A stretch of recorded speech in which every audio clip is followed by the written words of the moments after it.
Good day. First, I need to apologize. I should have had a video posted for you earlier, but um, I had issues getting it recorded one time, and then I was gone to the conference last week. So we're going to be talking about your second essay assignment and also about your revision of your first essay. So we're going to talk about the revision, and the due date is going to be pushed a little bit currently, and you should see on the screen that I have the revision right underneath, and it's scheduled for today, but since I'm just getting this posted, we're going to edit that one, and we're going to get it, and I'll edit it for you here now. We're going to get this pushed until the 12th, which is Sunday. Now I know that spring break officially has begun by that time, but that's what we're going to move it to, so that you have up until Sunday, so a few more days to work on this. As I said, here you have the opportunity to revise that first essay. For those of you who maybe something happened and you didn't get the essay submitted, this is your chance now to submit your essay. The way this is set up, the revision is categorized not under the essay assignments. It's listed under the same as a Start Here quiz. So it will show as 0% of your grade, but a number will actually generate in the column in the grade book for you.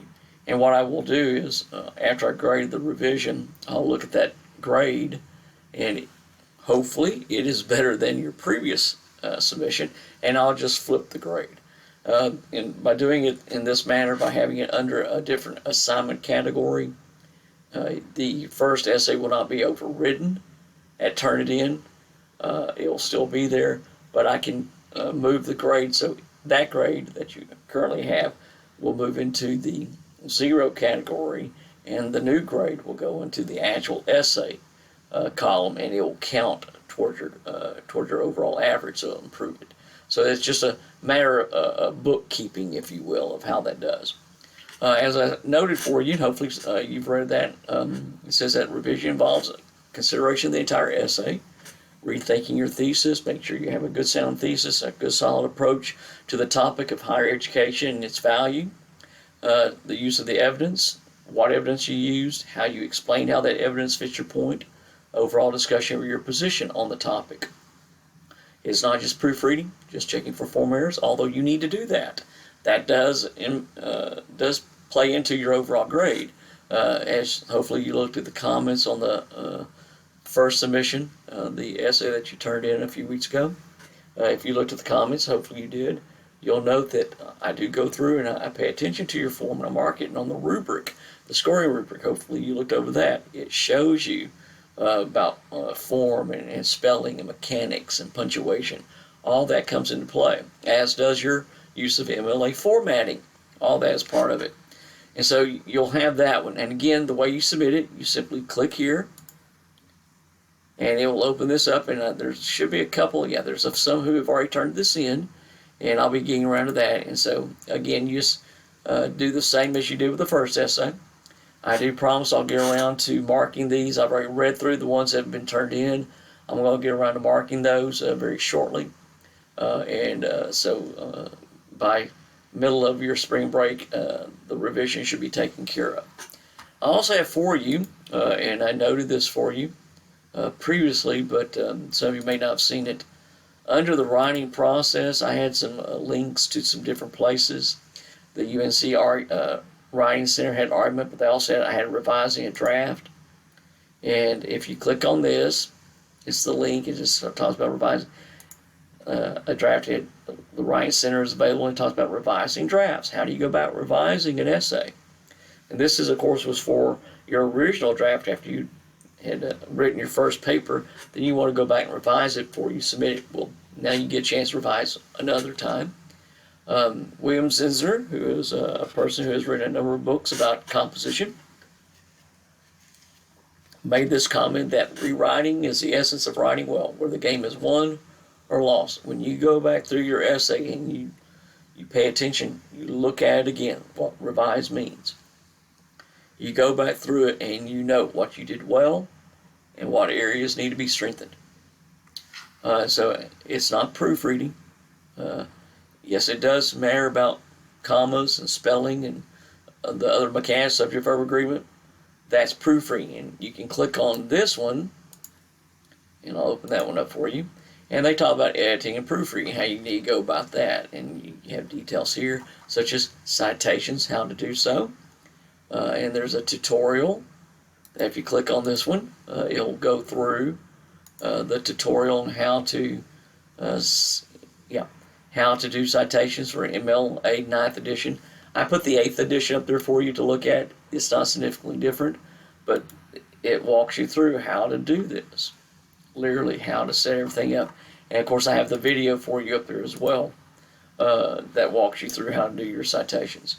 But again, it talks about why revision is important. It allows you to look critically at what you've written, see if it's really worth saying, if it says what you want to say, and it will help the reader understand what you're trying to say. And that goes into the process. It says wait a while. That's why we had a little bit of time between.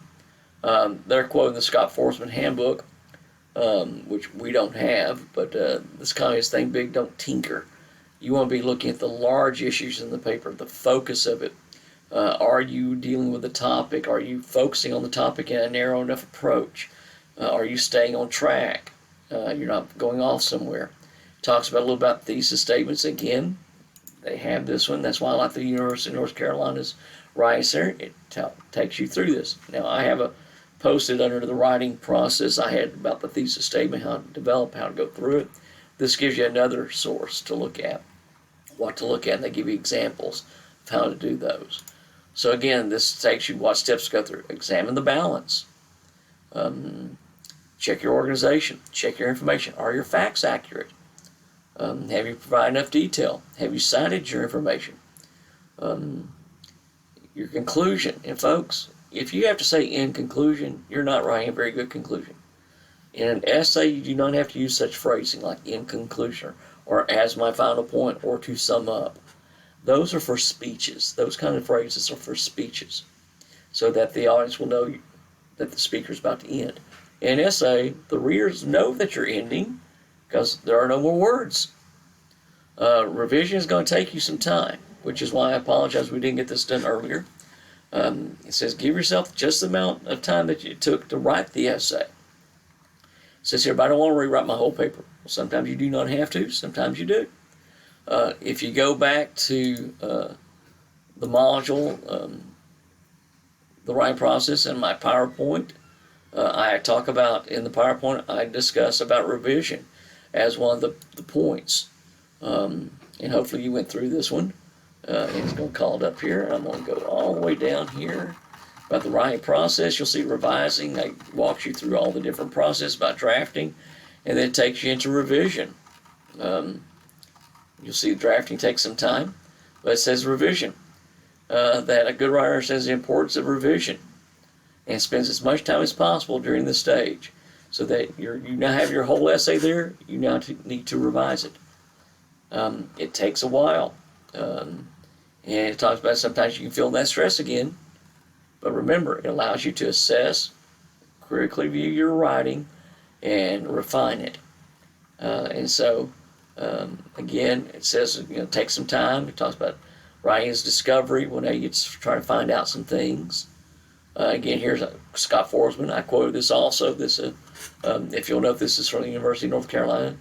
Again, I just have copied that into this one. They said I could. So I ask you to look at your balance, your details, again from North Carolina. When you're revised, you don't have to do the whole paper sometimes, but sometimes you need to. Sometimes you need to have your stronger arguments to defend your position. Do you have enough details? Do you have enough evidence? What evidence did you offer, and did you actually discuss the evidence to explain how it fits?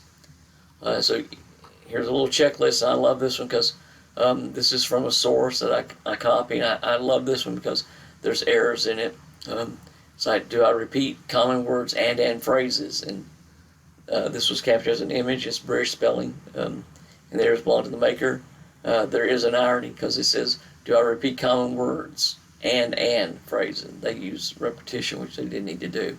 So, but this does give you a checklist of points to consider as you've gone through your essay and what you need to do. And then finally is revision.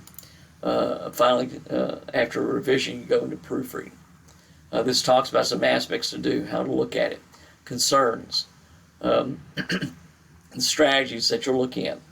What happens if you no longer agree with your point? What if you decided, well, I can't support education having a value to it. I really don't see the value in it. Well, that's fine. Rewrite your essay. Take the other side. It doesn't matter. This is your chance to look at it again and re-express yourself. And so you want to work at this one. Start at sentence level to try to increase your sentences and your flows using, as it says here, forceful verbs. Try to avoid the simple phrasing like I think, I believe, it's my. No, don't do that. We don't need any of those. If you want to make a point, state your point. Just state it.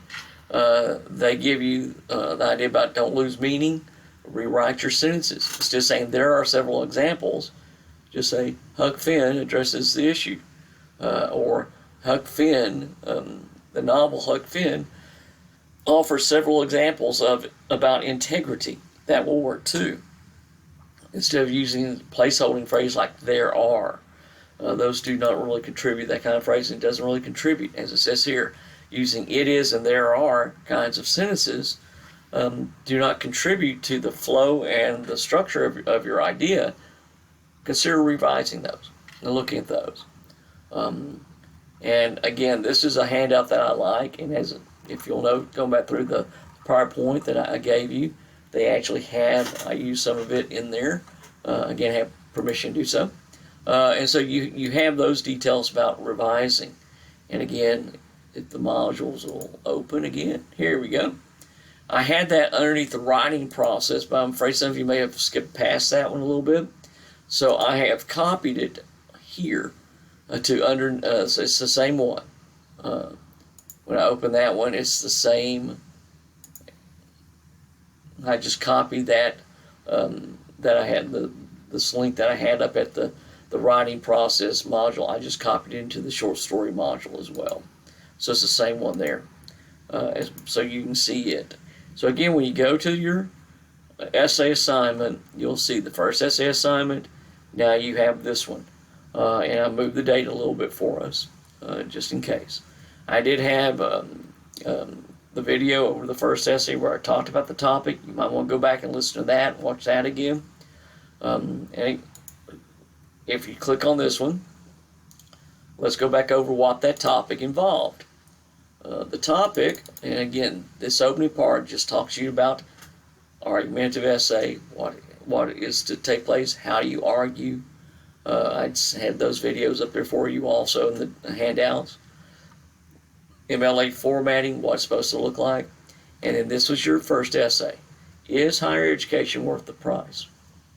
This is something that's come up often in the last several years, especially about should students be encouraged to go to college?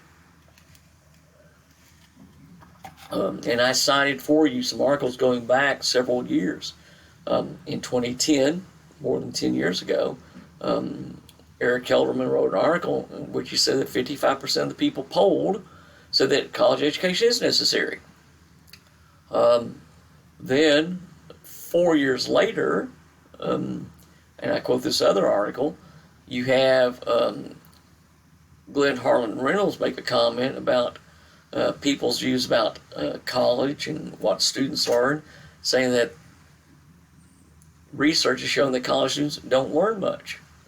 That going to college, 36% of students did not demonstrate any significant improvement in learning after 4 years.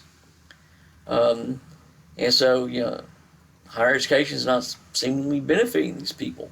And then in 2014 also, there was a comment from Julie Lawrence where this is only 4 years after the Kelderman article where he cited 55% of people say, yeah, college education is needed. Well, now it says that 60% of people, in reply to a poll by Northeastern University out of Boston, says 60% of people believe that years of work experience prepare people better than a college degree would.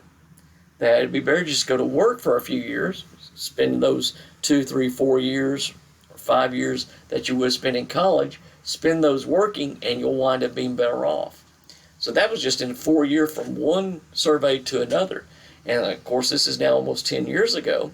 So you can imagine how the view is. Part of that stems from how people are looking at what college is and what education involves, such as you have for-profit schools, University of Phoenix, WGU, several of the others that you probably have seen commercials about. And so Kevin Carey commented about the University of Phoenix, saying that it's not necessarily bad for-profit higher education. It's not necessarily bad that they exist because they're filling a market that traditional institutions do not provide, allowing people to go get their education that they need. And so, there's different views about it. So you were told to get at least 3 sources, provide your citations for them, and then consider these points. Don't just give your opinion. Now, your opinion is going to motivate you to write about it, but don't put your opinion as the point in an essay. That's just your opinion. The opinion leads you to decide you're in favor of higher education and it has value, or that higher education does not have a value. That's a statement of position on it, and that's where your opinion leads you. So state it. Now, what reasons do you have for that? Do you have any reasons? That will help build your thesis statement, and then it'll also give you a structure to your essay. You then take those points and develop and explain them, and you have to offer support where you have to have evidence, you have to have facts, statistics, support, and then you want to discuss that and how that support helps to support that view you have about, yes, higher education has a value, no it doesn't. About 1,000 words or so is what you should be looking at. Please make sure you do that. And then your format should look something like this: your name, my name, the course, and the date. This is what we call the heading. You also set up a header over on this side. There's a title, and then you have it double spaced. You tab over for a paragraph. And folks, I'm not sure why some of you do this, but some of you did it this time, and you're not alone. Do not write your essay as if it's a block letter. You have to have paragraphs. You learn very young that you're supposed to indent for paragraphs. You still do. Then keep your points. Talk about how you're supposed to structure. You have your points. Offer at least one piece of evidence for each major point. Statistics, facts, quote from someone who's knowledgeable, and then discuss that evidence. That's what you want to do. This is how you build your paragraphs. You offer a point. That becomes your topic sentence for a paragraph. You introduce your evidence. You discuss your evidence, showing how that evidence confirms your point, strengthens the overall argument, and then present it in that way. And again, that was the original due date. So this is still the topic for the essay. It's just that now that you have the opportunity to revise it. I did not put the handout here in this one. I figure you can still access this to look at if you need to know what it's about. But again, you click here to open up, turn it in. Your essay should be saved to your computer, and then you upload it. Now going back to the modules one more time, under the writing process, I have about argument, the difference, how to create a powerful argument. This is an essay outline, what it should look like. This is from Kilbin. Again, I use this one because it's a blog, but it has pictures for you to look at. So if you're more visual, this will give you an idea of what all you need to include in your essay. The next one that I also had, and I went over these in the previous one, is the argument essay format. And this is a handout where it goes through what your introduction should involve, how it can be set up, what you can include, need to include. If you have to provide a background paragraph, what you do there, what needs to go into that one, and then your supporting paragraphs. Basically what you would call your body paragraphs. You have a topic sentence. The one key point you want to get across in this that's going to help to support your thesis. Explain that one. You introduce your evidence. State the actual evidence, the facts, statistics, the quote. Then explain it. And it even tells you to do so in 1 to 3 sentences. So this is building your paragraph. And again, conclude it finalize that point and transition to the next one, and then repeat. Offer a counterargument. Acknowledge there's another side, and then say but. And then your conclusion, what you need to do, how it should have set up, what you need to include. And again, this is from the University of Washington. And again, it's very similar to what I was just going over with you, what I'd set up in the actual handout. So again, these are the things you want to go through and look at. One more time as you go through your revision and you look at that one. I also had for you procon.org, good place to go to for sources. And this took you to their list of topics. And if you'll look, college education. Is college education worth it? And you click there, and it talks about the details. You have home, going into some details about it, pro and con, arguments for, arguments against it. It gives you the history of college education, where it just walks you through about how colleges started in this country, what they were like, how they continue to develop, details about who went and who didn't, unemployment age and aspects here that are offered, the idea about enrollment costs and purposes. Again, what happens with the average, they have a chart here that you can look at, and I'll call that up. The average recent college graduate started here at this age, has a starting salary of this much. This is 10 years ago. The other details about what it was like. Again, how much loans are worth, and all those. So it goes into some other details. Talks about it during COVID. They have other details here about more recent statistical facts. And again, 75% of households have at least one member attending college in the fall of 2020. Changed their higher education plans. And so you have details here that are offered. And so you have this aspect that you can look at for the cost of it. And they just go into the details for you. And they talk about debt, student debt. They talk about income. They talk about affordability debate. And so you have quite a bit offered here. Again, the pro-con quotes are offered for you. And they use good citation. In fact, if you'll look, and I pointed this out the previous time, they have the details here for you about who is the person, where did it come from. But what's really great about this is Procon says how to cite this page. So if you're using something from this page, anywhere all the way down, all you do is there an MLA, and there's your citation. And you'll take that, copy it, put it onto your works cited page. It says it requires double spacing, so you have to double space it, fix it once you copy it, and I'm going to show you how it looks when you copy it. Copy, I'm going to call up a Word document. So if I were to paste that, it's not double spaced, so I have to hit here and then hit tab, because you have to have the hanging indentation. Or I can do this number and then mark this, go up here to paragraph, the little area, and change this to special and go hanging and do double.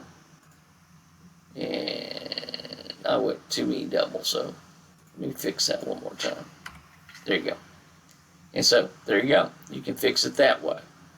Very easily done. So if you're looking at this part, you have to copy it and fix it. And what's really great is that, okay, if I go to did you know, for instance, the details here, okay, college average earned this much, just facts about that. That's still the same page citation. You gotta go all the way up here. So that's still the same citation. So all this is over this from this one page. But if I go to this page, and I want to know how to cite this page, you'll notice it's different. It's a different citation. Or if I go to student loan debt, how to cite that page, it's different. So each of these would actually be a different source for you to look at. So that was at Pro-Con. I had that one for you up here in the module to look at. I also had for you in the previous essay how to use the LRC.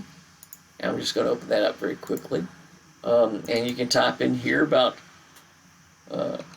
cost, higher education. Let me do this one. Education. And you hit search, and this is the EBSCO Discovery button. It'll ask you to log in. I'm already logged into the system, so it's not going to ask me to log in. But here you have, cost differences in higher education, the idea about rising costs and tax policies. And what you want to do is change to full text, and you just click over here. You'll see that now. And you'll have the details here. And the cost of higher education, higher education, higher cost, higher debt, paying for college in the future. It talks about details here. And again, you can look at it in different ways. And just a number of details there. You can go to an advanced search and put, instead of cost, put value of higher education, and put United States, because we don't necessarily go anyplace else, and we hit search. And it'll give you the, again, we click on the full text. And I'm talking about why U.S. higher education leaders navigate values. This idea of the gender gap economic value of higher education, taking through 2017. Here's about the for-profit higher education, what was mentioned in the handout originally. The idea about college affordability as part of this one. So you have a number of articles you can look at here. We also have other sources you can look at, and I pointed these out originally, under points of view. You can look at a number of different areas, and they have under education, which I think it's listed under, schools and education. You can see about college tuition rate increases. You can look at for-profit universities. There are a number of these that you can look at for helping you find details. For instance, the for-profit universities, when you click on this one, it just gives you an overview in the discussion and how it is that, and the point is that for-profit universities effectively train non-traditional students for the workplace. That for-profit universities target the poor and leave students burdened with debt. So there's different arguments about both of those that you can look at. And again, if I go back here, and we go to the one about college tuition rate increases, the argument here raises this idea about government policies have driven up college tuition costs, and high school student enrollment is responsible for higher education tuition rates. And so they just look at the idea of tuition, the history, rate increases. You can click on that and it will take you to the details. For instance, right here. It's not one to open, sorry. But you have aspects here. In fact, the articles here, if you see any of these in blue, this will take you to. For instance, it costs more to go to college in America than anywhere else in the world. If you click on that, and I'll do it in a new tab. If you click on that one, it's supposed to take you to the article. Sorry, it's not taking you to the article. Let me see if this one will work.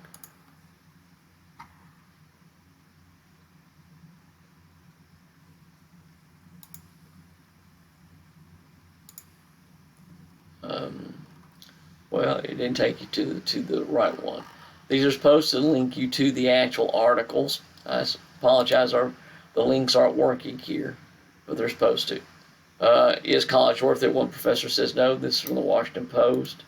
Again, this is supposed to open. We'll see if any of these links are working.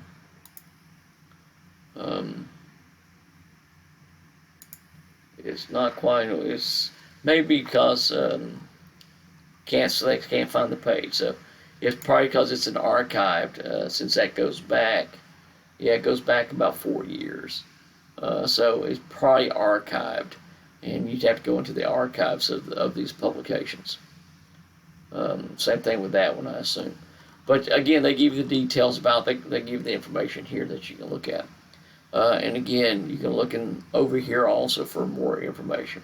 So that's a source you can go to.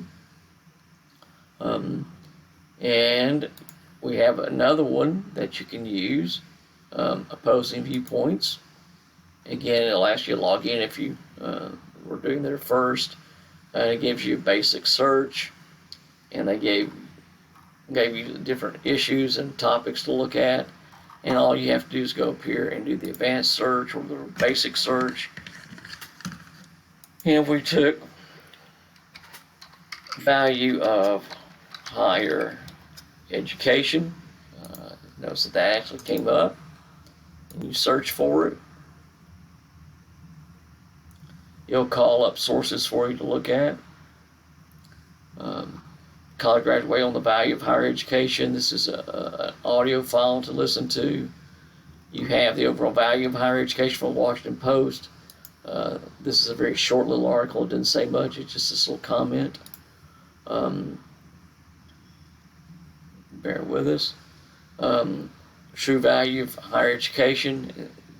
If you'll notice it, they only show 3 here, but it shows 49. So if you actually click on this one, it'll call up all of them. Okay? And you can filter it by publication date, what you're looking for. And so you have all these articles here. Pay plunges if you don't have a degree. The decline of higher education. This idea of more, because you have questions here. Job crises. So let me just go over this one. So again, affordability is part of it. Higher education, just about filling jobs. This is from Melbourne, so it's really not part of ours. But you can see how you can look at those. You can also go to, again, just the overall topics, where it says browse issues. And they have all listed here. Again, just quite a bit of these. And you can see there's a number of these as you go through that about school funding, or that's not really part of what we're looking at. But we have higher education. You can click on that one. I thought they had some, college tuition and student loans. You can click on that one. And they take views on this one. Let's just go to higher education. And they give you sort of a background on it where you can read more. They just give you some details about it. Main ideas about it, what's involved there, the mission and models, why higher education, how it's set up, what it's for, and details there. And then here's your citation for it to copy and paste if you use the details from that. Educational finance, they have the details there. So you have another one that you can click on here. If we go back here, they give you some views. This idea about Google's plan to disrupt the college degree is what higher education market needs. That's a key part there. This idea of student loans suck to begin with is part of it. It's a short essay, but he's talking about the cost of college in that one. This one's about the access and affordability in higher education. Again, you have 99 different ones here to look at. These are graphs showing about loan repayment status, average salaries, and details here. So you have quite a bit that you can look at through it and find details here. Here's about the value of higher education. This is an opinion poll that was done. It's a chart. And there you go. This is a chart that shows you, done in October 2020. It's one of the more recent ones they have, about how people feel about education, higher education, what they've received. And so this is part of it. So this are our library resources. the database is here and how you can find that one. So hopefully you're getting ready to work on your revision, getting that taken care of. I have extended the date because, again, this is supposed to be posted and there were issues with it. But now we're going to look at your next essay. The second essay, which is not due March 10th. It was never due March 10th, but Canvas changed the due date on me. I didn't realize it marked it as March 10th until I looked at it and realized, well, that's wrong. It's due after your break. It's due on the 24th is when it's supposed to be due, and you actually have till the 26th, excuse me. So I'm not sure how this happened, because I wasn't going to be trying to grade it during spring break originally. So I'm not sure how this was set up and when it occurred, but this does happen. And so we have the details here about the topic that you're supposed to be looking at. And again, there are certain aspects to look at and how to go with that one. This particular topic this time is talking about a situation about the state of Texas having a law to allow high school athletes to profit from name, image, and likeness deal. Currently, House Bill 1802 would allow eligible University Interscholastic League athletes to obtain professional representation for NIL matters. That's from the Dallas Morning News. Giovanni Capriglione from Tarrant County introduced this bill to allow students, and you notice that Capriglione represents Southlake, and this really came up a couple of years ago when Quinn Ewers, the top-rated quarterback prospect in the state of Texas, opted to leave high school early. He didn't have very many credits, so he finished them up in the summer. He left a year early to go to Ohio State University.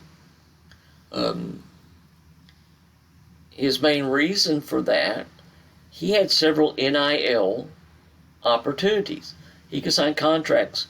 One of them, I think, was over $500,000. The total was going to be into seven figures, over $1 million that he would be able to make. But since he was still in high school at Southlake Carroll, he wasn't able to do so. So he opted to leave high school early. He went to Ohio State University. Didn't play much his freshman year. His first year, he was behind C.J. Stroud. Well, he opted to leave. Quinn Ewers opted to leave and enter the transfer portal. And so last fall, actually it was spring of 2022, he left Ohio State and enrolled at the University of Texas. And last fall of 2022, he was starting quarterback for the University of Texas. And he signed new NIL deals when he came to Texas. When he became a Longhorn, he was able to sign some more deals. So he's been able to make over $1 million, actually probably several $1 million, as a high school graduate. He left and went to college, and college now allows athletes to sign deals for what are called NIL deals, name, image, and likeness, where they can be used in commercials and ads. For instance, Bryce Young, who's about to enter the NFL draft this spring, some of you may have watched commercials for Dr. Pepper in the fall, and Bryce Young was in one of the Dr. Pepper commercials while he was still enrolled as a college athlete. Well, you go back 4 or 5 years, that would not have been allowed. He would have lost eligibility. He would not have been able to play. But the laws change, the rules change. Athletes in college now can sign NIL deals. Well, this has come up about in the state of Texas, allowing high school athletes who are 18 years and older, meeting grade requirements, can sign deals with car dealerships, fast food companies, Dr. Pepper, whatever. They can sign deals to profit from their name, image, likeness. They can go to card shows and sign cards or sell their autographs. That's all part of it. They can do that. Well, right now, that's not allowed. But this new law is in place to do so. I looked up these for you at the library resources. Just typed in NIL high school athletes, and these are the articles that have come up. This is one from the Dallas Morning News, where I took that original comment. It's not a very long little article. It's just comments about it. And again, Quinn Ewers is referenced in this one. Here's about Capriglione. So they will allow them 18 years to receive compensation. And it says they're acting on this one. I think it's fine for Texas's first foray. But when you look at the national picture of sports all over the country, where NIL is in particular, I think there's a lot we can should be doing to make sure our adults and our athletes are able to go and participate in these NIL contracts. The National Federation of State High School Association has been outspoken against NIL, professionalizing high school athletics. They've been against it. And there's several points that are listed here. There's House Bill 1802. But it's offered. It says it's applied to a group of high school football players. In details here, baseball players, basketball players, other athletes are going to have a larger window to look at, and gives you some details here about what it's for. This one is from Portland, Maine, talking about high school athletes entering the NIL marketplace, but few are getting rich. Other states have allowed high school students to sign deals. And so it talks about the athletes at NCAA, college, university are cashing in. It raises the question whether the NCAA is violating antitrust law school. Now, high school athletes in many states are entering the NIL marketplace. It's being allowed. The Maine Principal Association, which oversees high school sports, it's like our university interscholastically, the UIL that oversees sports in Texas. Theirs is the Maine Principals Association. They established a policy that allows high school athletes to cut deals. And this literally was done, if you'll note, the date on this one is from 2023, so just this year. So they did it last year, 2022. And it says some are signing. Bronny James, in a different state, is able to do that. California has allowed it. That's LeBron James's son. Well, guess what? He's making six figures, $500,000 and more. Others are doing this. You have Maddie Niles, is paid by the Hilltop Boilers. This is in Maine. She's compensated. Maddie is compensated with maple syrup. With other, she gets a commission of some, but it's not much. There are some who are making more, but others are not. And so they look at this idea about who's compensated and how the compensation actually is working. So this is an article you will find useful as it talks about what guidelines. This is for Maine. And the idea, well, that's not Texas. No, but this is how other states are doing it. Should Texas follow? Should Texas allow it? This one's talking about Tennessee. And they've been doing it for a little longer. Here's the full text. You have to click on this one over here to get the text of the article. And there it is. There it is. There's the actual article. And it's continuing on page 18, so you have to read. And this talks about the Tennessee Secondary School Athletic Association, what it's allowing. That's who supervises their sports, like our UIL. And it goes into detail. And here it is, continued from. This is the one by NIL. And you'll see that's continued. There's the NIL one that's continued. There's the rest of the article. And then it tells you can find more information if you click on this link right here. And if you do, this is web can't be reached. Never mind. But this gives you the article about details that how Tennessee's approaching it. Again, you read those and make decisions. This is another one about paying. This is in Pennsylvania, how they plan to do it. And the details here. You have a couple articles from Pennsylvania about Minnesota high school. Again, several states are allowing this. I think at the last estimation, I want to say it's 24 states out of the 50 states have allowed high school athletes to profit from these, what are they called, the NIL deals. This is Connecticut. Again, more about Pennsylvania, more about Maine. And so again, you can look at these and find out details how that's being used. who's getting it, who's not getting it. This one, it's the same article twice. Some of these get repeated because of where they're pulled from, and it's not going to call down. But this one talks a little about a particular high school powerhouse they call in Southern California, and how their students going there are able to get this profit and what they're benefiting, what they're earning. So you get some details here. And again, there's 30-something articles just over that. Again, Bronny James especially, again, Pennsylvania.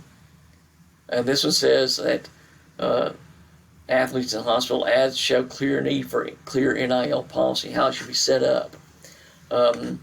This idea about amateurism, the definition of what makes one an amateur, what makes one a professional, is offered. The UIL, this was from last year. They're unlikely to do this. UIL is against it. And so you have the details here. And so you have, again, proposed laws in Texas and what they're doing and how they're doing it. The idea about in Florida, the benefiting from there, should Florida high schoolers be able to do the same? So again, the reasons they offer here, you can apply to Texas athletes. So you have a number of articles here that you can look at to help you with this topic. It's just asking you to choose a side, make the discussion of that side, and working from there. So that's what you're asked to do. So you need to look at the current law in Texas, what it is. You need to look at the current status of laws in other states, researching those, and then keeping in mind certain ideas that you're trying to do. So again, I apologize about the confusion on the dates. Again, these are not part of it. The second essay assignment, when Canvas updated it, supposed to update the date for me, it made its change for it, and I brought in again a couple of these that are not for you. So I'm having to look at what's been done in your module more closely. Those were not supposed to be published. This was a topic that was that you see right here that was done by a class from last fall, and I'm just going to remove those now. And what I will do is try to put you some other articles up here that you can use and look at. So we'll try to get those for you and get you some links to those. Again, if you go to the EBSCO button and type in high school athletes, you'll see that. That's in our library resources. Just there it is, what I typed in, NIL high school athletes. I hit search. If you go to some of the other research databases, there's some points there, points of view. Doesn't really have that much about it, but we can type it in and see what we can get.